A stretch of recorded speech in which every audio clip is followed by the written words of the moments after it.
Fala galerinha, beleza? Professor Salsicha com vocês para mais uma resolução, agora com o vestibular da Unirg 25.2 de Gurupi, galerinha. Gabarito provisório, a prova acabou de ser aplicada e o titio já vai com a resolução. Vamos lá? Bora resolver? Antes de mais nada, dá uma olhadinha na playlist da Unirg, tá? Tem muita resolução legal. Dá uma playlist, dá uma olhada também na playlist do Enem, de outros vestibulares. Fica por dentro das resoluções porque você vai aprender muito, beleza, galerinha? E ó, ativa o sininho, se inscreva no nosso canal, compartilha, curte, manda pra geral e garanta cada dia mais aprendizado em química. É isso aí. Vamos lá pra resolução?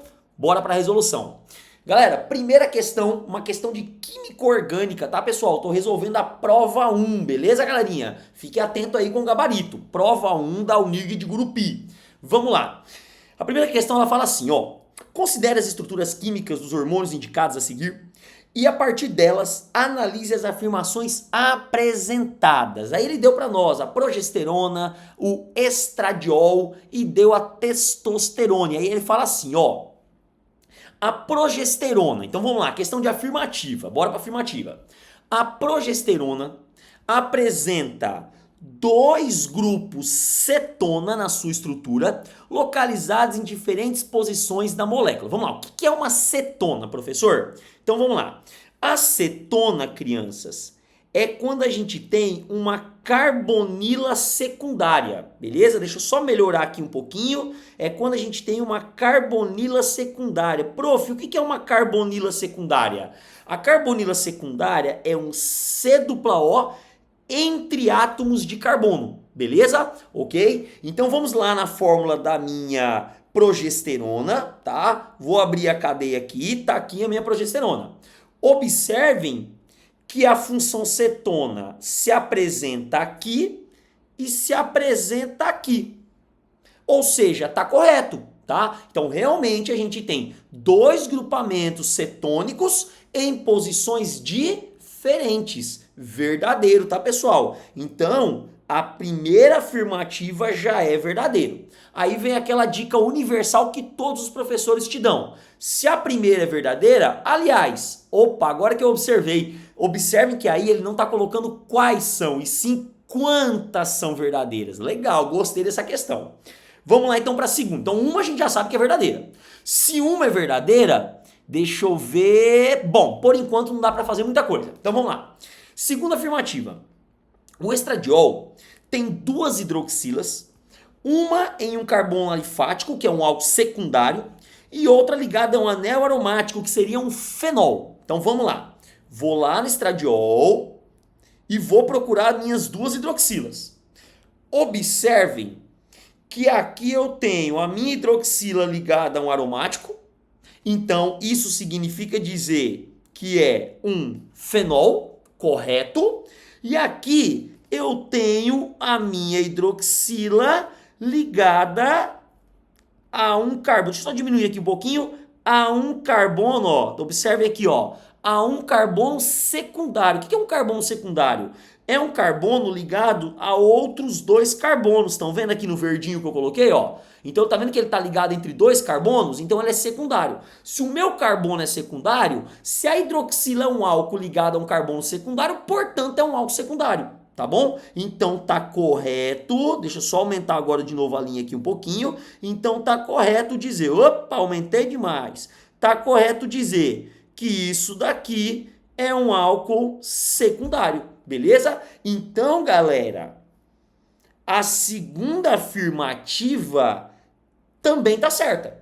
Beleza? Segunda afirmativa tá certa, tá? O estradiol tem duas hidroxilas, certo? Uma em um carbono alifático, que é um álcool secundário, certo? E a outra ligado a um anel aromático, que é um fenol, certo? Morreu história, já temos duas respostas certas. Se nós temos duas respostas corretas, então a gente já pode eliminar a letra A. Por quê? Porque a letra A fala assim, ó, apenas uma afirmação é verdadeira. Tudo bem? A gente já tem duas. Vamos para a próxima. Terceira afirmativa. A testosterona contém tanto a função cetona quanto a função álcool. Então vamos analisar. Vamos lá. Eu vou na testosterona e eu vou identificar quais são as funções. Observem que a testosterona tem tem uma carbonila ligada a um carbono secundário. Então isso é uma cetona. Nós acabamos de ver aqui na primeira afirmativa, tá vendo? E observem que eu tenho uma hidroxila ligada a um carbono saturado. Então eu tenho um álcool. Ele ainda poderia ter colocado que isso é um álcool secundário, mas só de ele ter falado álcool já está correto, beleza? Então está correto dizer que a testosterona tem uma função cetona, certo? E tem a função álcool, certo? Então a terceira afirmativa é verdadeira também. Se a terceira afirmativa é verdadeira, a gente já pode eliminar a letra B, que fala que são apenas duas verdadeiras, porque nós temos agora, ó, 3, beleza? Vamos para a última afirmativa. A molécula que representa a progesterona é um isômero de função da testosterona, ou seja, um isômero funcional. O que é um isômero de função, professor? Isômero de função é quando a gente tem a mesma fórmula molecular e nós temos diferentes funções. Muita gente erraria essa questão, vou te falar por quê. Porque a galera bate o olho na progesterona e na testosterona e fala assim: ah, legal, ambos têm cetona, a diferença é que a progesterona tem duas cetonas e a testosterona tem uma cetona e um álcool.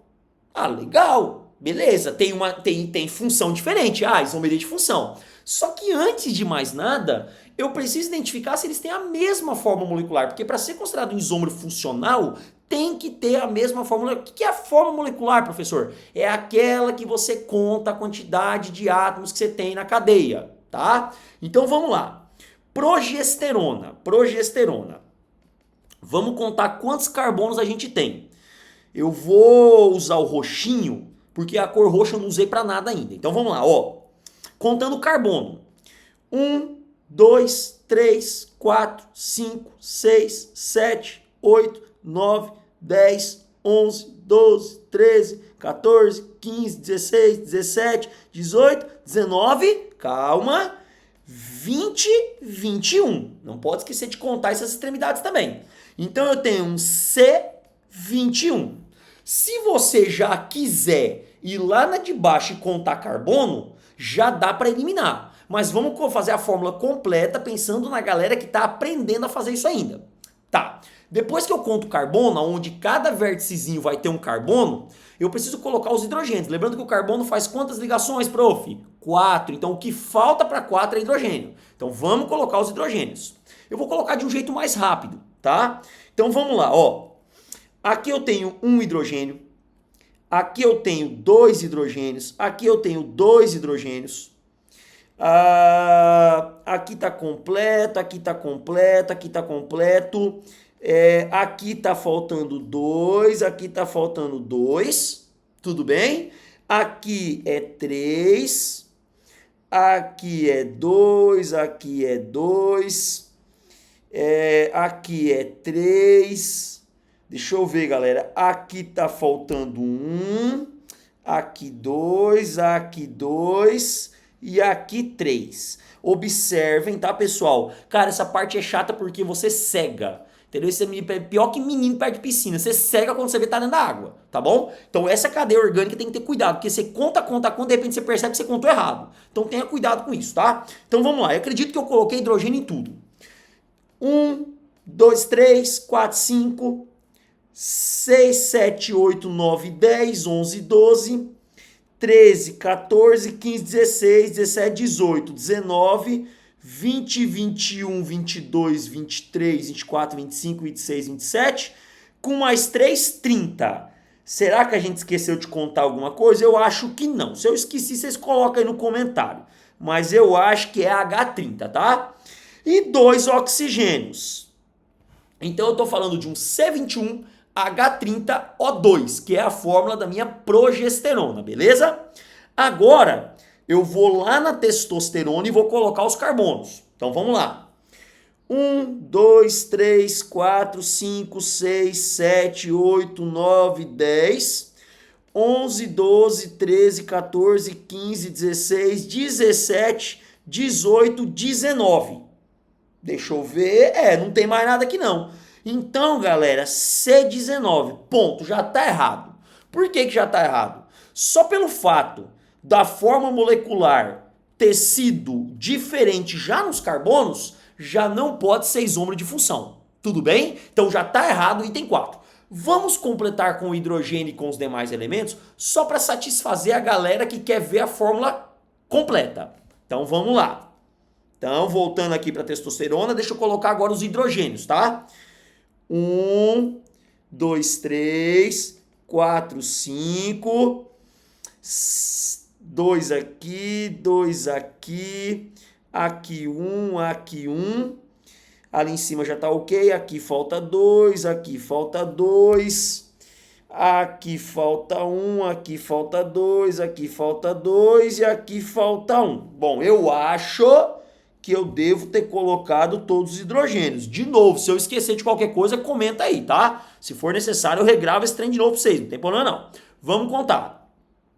2, 4, 5, 6, 7, 8, 9, 10. 11, 12, 13, 14, 15, 16, 17, 18, 19, 20, 21, 22, com mais 3 aqui, 25, com mais 3, 28. Meu pai, tem mais algum hidrogênio? Eu acho que não tem. Então, vamos confiar. H28 e oxigênio, 2 oxigênios. Beleza, galerinha? Então, tá aqui a nossa fórmula molecular. Observem que tanto a progesterona quanto a testosterona têm fórmulas diferentes. Se eu tenho fórmulas diferentes, eu não estou satisfazendo a regra mínima da isomeria plana. Portanto, o item 4 é falso, tá? Se o item 4 é falso, só me sobram 3 alternativas corretas. Portanto, a resposta é a letra C. Beleza, galerinha? Tá aí respondida a questãozinha de química orgânica. Lembrando que para ter acesso a esse meu material, é só você ir na descrição desse vídeo que você tem um linkzinho para baixar com acesso à resolução feita pelo professor Salsicha. Bora para a próxima questão? Bora para a próxima questão, galerinha. Vamos lá. Vamos lá. Agora vamos para uma questão que é uma questão de termologia, tá? Termoquímica, mais propriamente falando, lei de Hess. É uma novidade, tá? Esse conteúdo. A termoquímica, a UNIRG traz demais. Toda hora a UNIRG tá trazendo termoquímica nas provas, tá? Isso é muito comum. Mas essa questão especificamente de lei de Hess é mais novidade. E é uma questão fácil, tá, galera? É uma questão bem simples de ser feita. Eu já vi vários vestibulares cobrarem essa mesma reação, inclusive. Entendeu? Então vamos lá para a questão que ela fala o seguinte.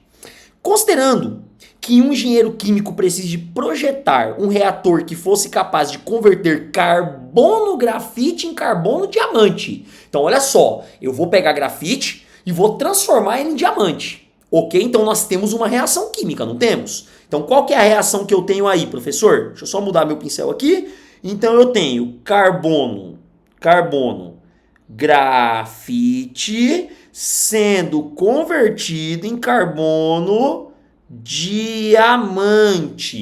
Beleza, galerinha? Carbono grafite sendo convertido em carbono diamante. Para isso, é necessário calcular a variação de entalpia dessa transformação. Ou seja, eu quero saber qual é o ΔH dessa minha transformação. No contexto, analise as equações termoquímicas a seguir. Então ele deu para nós a formação do carbono grafite, aliás, a formação do gás carbônico a partir do carbono grafite e a formação do carbono diamante, a formação do gás carbônico, perdão, a partir do carbono diamante. Então, mais uma vez, ele deu a formação do gás carbônico a partir do carbono grafite, que é essa segunda equação aqui, e ele deu a formação do gás carbônico a partir do carbono diamante, que é essa segunda, e cada uma delas com seus respectivos ΔHs.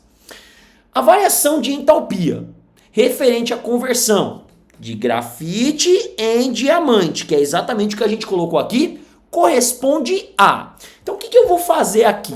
Eu só vou fazer uma comparação. Então olha o que eu vou analisar. Eu vou analisar o seguinte.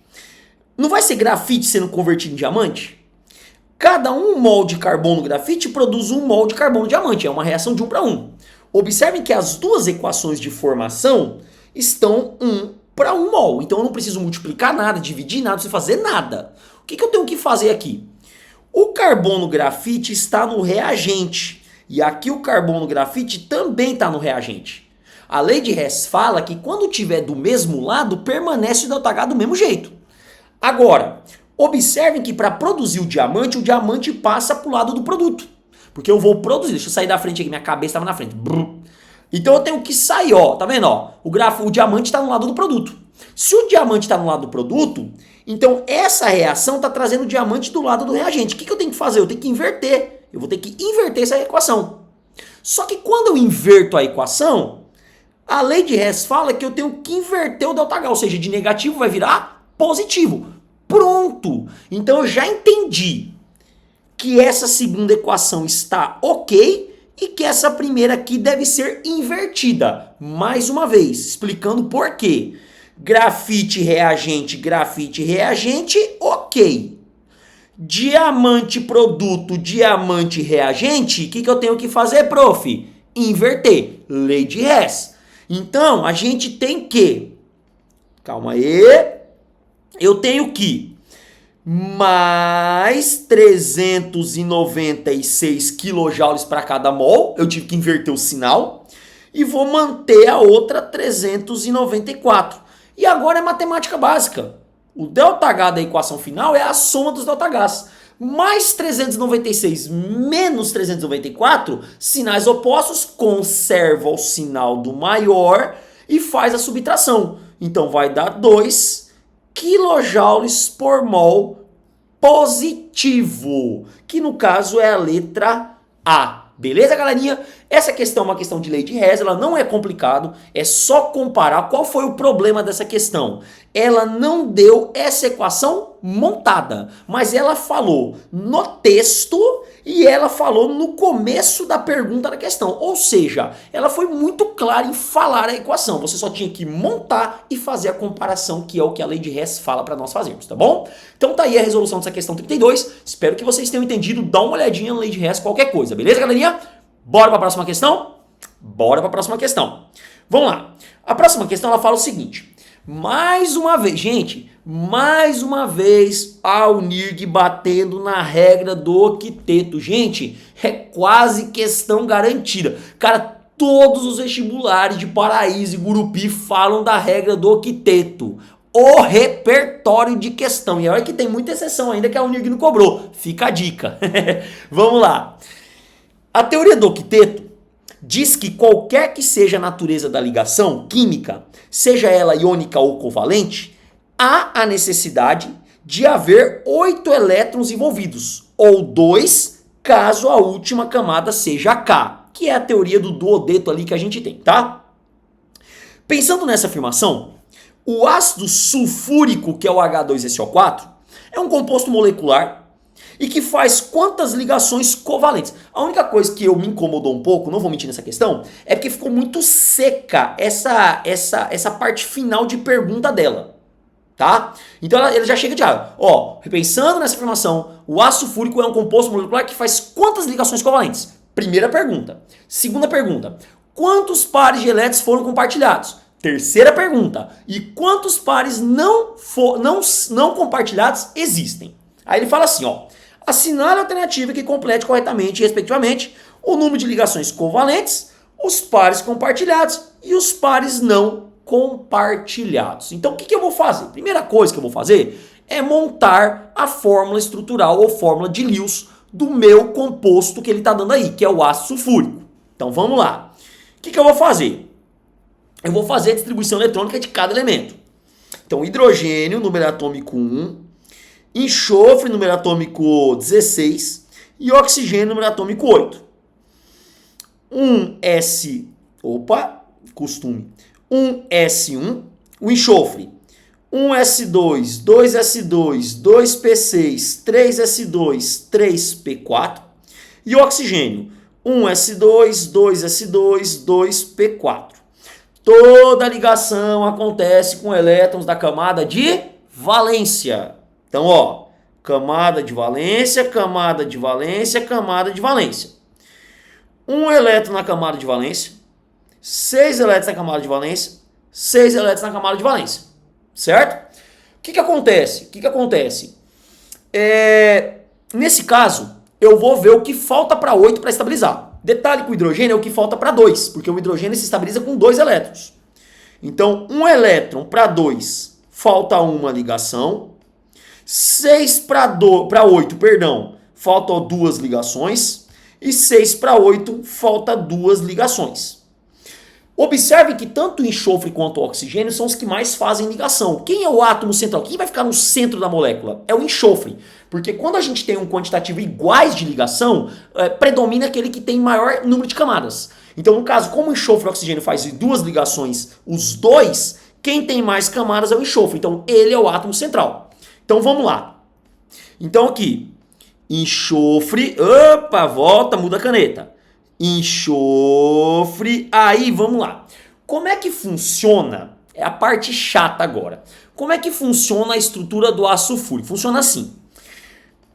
Eu vou ligar 2 oxigênios por ligação normal, tá? Então vou ligar 2 oxigênios por ligação normal. E o oxigênio vai ligar com o hidrogênio também por ligação normal. Então vai ficar desse jeito aqui, tá? Então, tá aqui a ligação, tá aqui a ligação, tá aqui a ligação, tá aqui a ligação. E aí, o enxofre ainda ficou com 2 pares isolados. Esses 2 pares do enxofre vão fazer ligação coordenada com 2 oxigênios. Tá? E aí, na ligação coordenada, o oxigênio não entra com absolutamente nada. Tá? Ele vai continuar com os seus 6 elétrons, que são 3 pares isolados. E aí a gente vai fazer a ligação. Então aqui a gente tem a estrutura do ácido sulfúrico, que é a fórmula de Lewis do meu ácido sulfúrico. Minha sugestão, é um assunto que não adianta eu vir aqui e querer explicar. Eu vou demorar 1 hora para explicar. Ah, tem jeito fácil de explicar. Tem jeito fácil de explicar. Tem, mas o jeito certo, que é aprender desde a parte do que é uma ligação normal, depois do que é uma ligação coordenada, vir com os exemplos. O que é a sugestão? Dá uma Gente, quem faz prova da UNIRG, dá atenção especial para ligações e regras do octeto e exceções do octeto, porque a UNIRG ama cobrar isso em prova. Tudo bem? Então fica atento, já devia ter olhado isso há muito tempo. Vamos lá agora para a resolução. Então tá aqui a minha fórmula de Lewis. Vamos lá para a resolução. Primeira pergunta, ele quer saber o número de ligações covalentes. Como todas as ligações acontecem entre metais, todas elas são covalentes. Então eu tenho 1, 2, 3, 4, 5, 6. Correto? São 6 ligações covalentes. Se são 6 ligações covalentes, a gente já pode eliminar a B e a C. Porque tem que começar com 6, que é a primeira resposta. A segunda pergunta é: quantos pares de elétrons compartilhados? Gente, cada ligação covalente é um par compartilhado. Ó, eu vou até ampliar. Vocês estão vendo aqui, ó? Cada ligação é um par de elétron compartilhado, certo? Então eu vou ter 1 par, 2 pares, 3 pares, 4 pares, 5 pares, 6 pares também. Então eu também vou ter 6 pares. Se também é 6, por enquanto a gente não eliminou nada. Última pergunta. Pares de elétrons não compartilhados. Então vamos contar os não compartilhados agora. Então olha para cá. 1 par, 2 pares, 3 pares, 4 pares, 5 pares, 6 pares, 7 pares, 8 pares, 9 pares, 10 pares. Então eu tenho 10 pares de elétrons não compartilhados. Portanto, a resposta que satisfaz essa sequência é a letra A. 6 ligações, 6 pares compartilhados e 10 pares não compartilhados. Beleza, galerinha? Tá aí a resolução dessa questão envolvendo o ácido sulfúrico, beleza? Lembra que na dúvida tá na descrição do vídeo, tá? Esse arquivozinho aí tá lá na descrição para vocês. Bora para a próxima questão? Vamos para a próxima questão. Vamos lá. A próxima questão ela fala assim, ó. Na imagem são apresentados 4 álcools alifáticos saturados com forma molecular C4H10O, acompanhados de suas respectivas nomenclaturas. Com base na estrutura fornecida, assinale a alternativa que indica o álcool que não sofre reação de oxidação. Gente, Primeira coisa, oxidação em álcool, como acontece? Então vamos lá, química orgânica. Nós temos 3 tipos de álcool hoje. Eu tenho o álcool primário, eu tenho o álcool secundário e eu tenho o álcool terciário. Correto? Vamos lá. Quando eu oxido um álcool primário, eu dou origem a um aldeído que dá origem a um ácido carboxílico. Tudo bem? Então eu dou origem ao aldeído e depois o aldeído dá origem ao ácido carboxílico. E se for o metanol, se o meu álcool primário for o metanol, eu ainda tenho no final, tá? Se for o metanol, gente, ó, se for o metanol, eu ainda dou origem à água mais gás carbônico. Tem prova, tem gente que talvez vai discordar e falar, não, professor, mas o metanol não é álcool primário.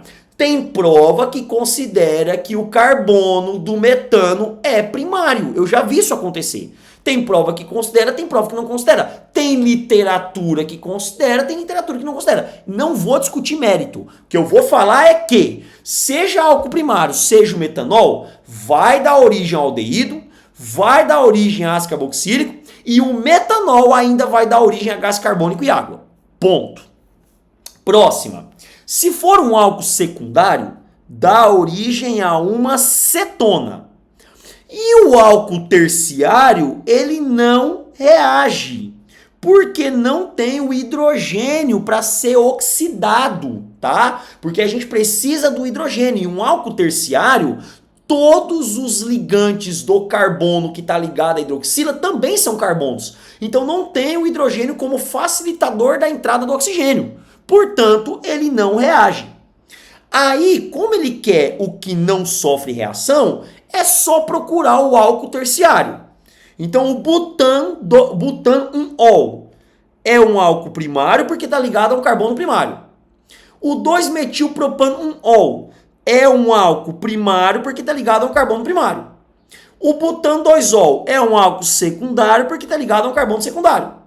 E o 2-metilpropan-2-ol é um álcool terciário porque está ligado a um carbono terciário que, portanto, não sofrerá reação de oxidação alcoólica. Beleza, galerinha? Então, nesse caso, a resposta certa é a letra D. Cuidado, tá, galera? Não vão marcar errado, porque vocês estão vendo que da B para D, a diferença é mínima. Então tem que ter muito cuidado na hora de marcar. Beleza? Então tá aqui o esquema de reação alcoólica, da oxidação dos álcools. Beleza? Bora para a próxima questão. Próxima questão. Cinética, né? Gente, quem acompanha o meu canal, quem acompanha a minha resolução da UNIRG, cara, eu já fiz questões de tabela de velocidade uma centena de vezes. Mentira, foi umas 10. Mas mesmo assim eu fiz um monte. Gente, toda a prova da UNIRG, cara. Não tem como não cair uma questão dessa. Vocês não estão entendendo. Continuando. Cinética química é a área da química que estuda a velocidade das reações químicas e os fatores que influenciam essa velocidade. Esse conhecimento é fundamental para otimizar processos industriais, permitindo aumentar a eficiência e a produção em menor tempo. A tabela a seguir apresenta os dados experimentais obtidos do estudo cinético das reações genéricas A mais B mais C formando DE. Considerando os dados apresentados, assinada a que apresenta a expressão correta para a lei da velocidade. Vamos lá. Como eu faço questão de lei da velocidade? Primeira coisa que eu vou fazer é colocar a expressão genérica. Então, expressão genérica da lei da velocidade. Velocidade é igual a K, concentração do primeiro reagente, multiplicado pela concentração do segundo reagente, multiplicado pela concentração do terceiro reagente. Isso não desclassifica a letra D, tá? Eu coloquei ABC como genérico. Agora eu vou analisar os coeficientes. Então vamos lá. Observem a primeira situação. O A está dobrando, o B está constante, o C está constante. Ou seja, se o A dobrou, o B e o C não alterou, tudo que aconteceu na velocidade é culpa de A. Observem que a velocidade também dobrou. A pergunta é, se o A dobrou e a velocidade dobrou, que número que eu elevo a 2 para dar 2? 1. Porque o dobro elevado a 1 é o dobro. Portanto, o A é elevado a 1. Ok? Agora vamos para o B. Observem que no B funciona assim. Do experimento 1 para o experimento 3, o B dobrou, o A está constante e o C está constante. Ou seja, tudo que aconteceu em B gera reflexão na velocidade. Observem que a velocidade também dobrou. Então, quando o B dobra, a velocidade dobra. Consequentemente, o dobro elevado a quanto para dar o dobro? A 1. Então, 2 elevado a 1 é 2.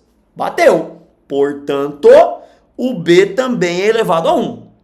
E para findar, deixa eu vou colocar a corzinha roxa agora para ficar diferente. Observe o C. No experimento 1 com o experimento 4, o C dobrou.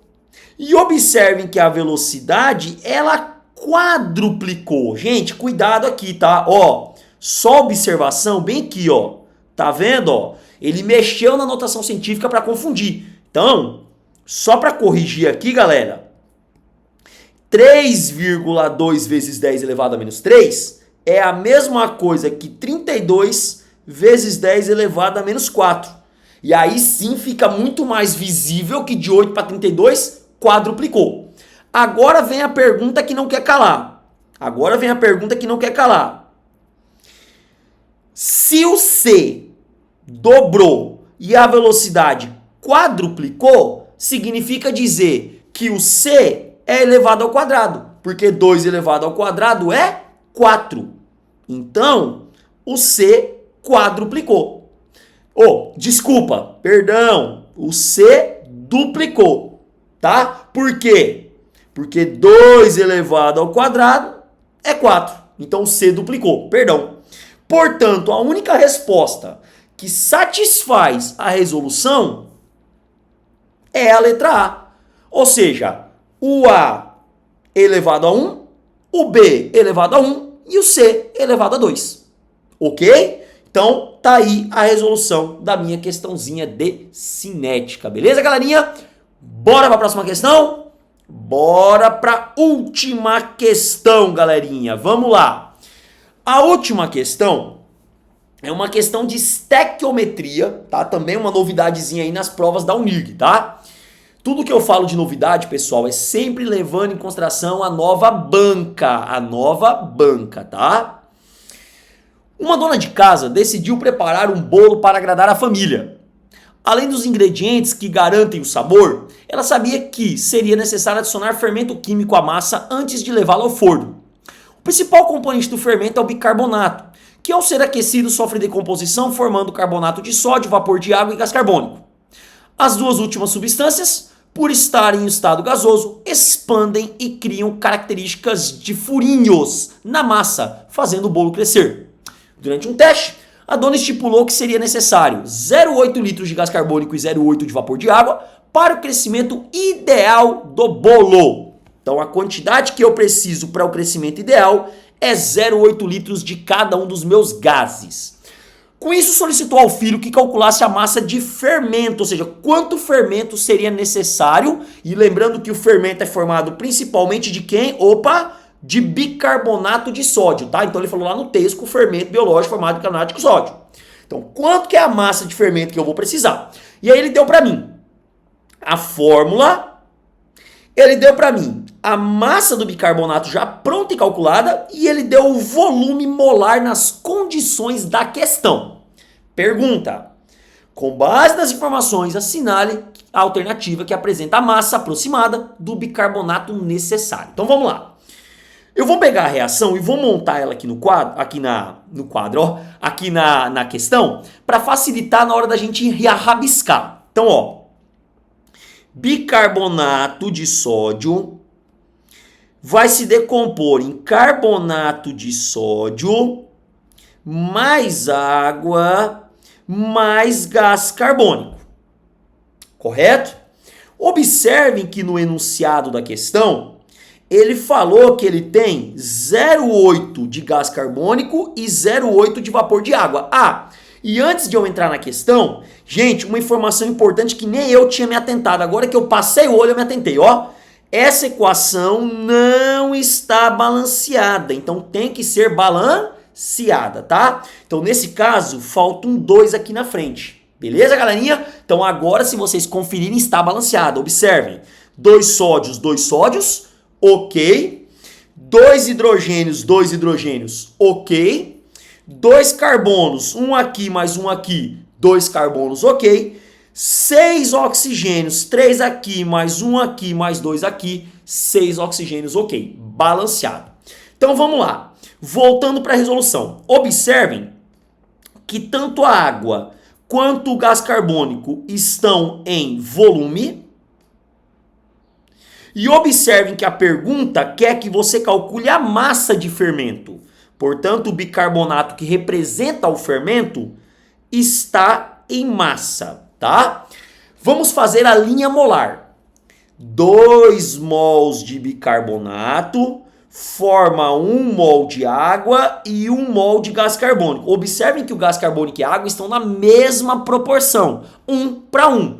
Por isso que quando a dona de casa falou que precisava de 0,8 de gás carbônico, ela também precisa de 0,8 de água. Porque se a proporção é de 1 para 1, o volume que eu tenho em um é o volume que eu tenho em outro. Porque o volume depende da quantidade de matéria que eu vou ter e também das condições que eu estou. Nesse caso, as condições são as mesmas, o volume é o mesmo. Agora vamos transformar. O que eu vou fazer? 2 mols de bicarbonato, cada mol de bicarbonato pesa 84. Portanto, 2 mols, 168 gramas. Tudo bem?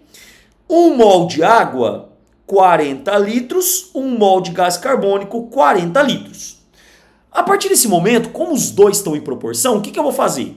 Eu vou pegar só os 0,8 litros de água para descobrir a quantidade de bicarbonato que eu vou precisar. Porque eu não vou ficar pegando gás carbônico uma vez que os dois estão na mesma proporção e os dois têm o mesmo valor. Portanto, eu posso esquecer esse daqui e usar somente esse daqui. Se fosse uma questão de limitante e excesso, que ele tivesse dado os dois valores dos reagentes, aí eu teria que determinar quem é o limitante. Mas nesse caso, como os dois estão na mesma proporção e na mesma quantidade, então eu não preciso me preocupar com isso. Vamos lá. Montando a minha regra de 3. 40 vezes x é igual a 168 vezes 0,8. 40 está multiplicando, passa dividindo. X é igual a 168 vezes 0,8 dividido por 40. Dá para simplificar. 0,8 dividido por 40 é 0,02, ok? Voltando para calcular, x é igual a 168 vezes 0,02 que eu simplifiquei, vai dar aproximadamente 3,36 gramas.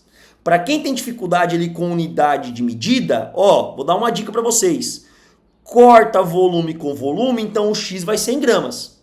Se eu for olhar para as alternativas, a resposta aproximada que eu teria mais próxima do resultado é a letra B, que é 3,4 gramas. Beleza, galerinha? Então tá aí a resolução da última questão da prova de Gurupi Vestibular 25.2. Beleza, galera?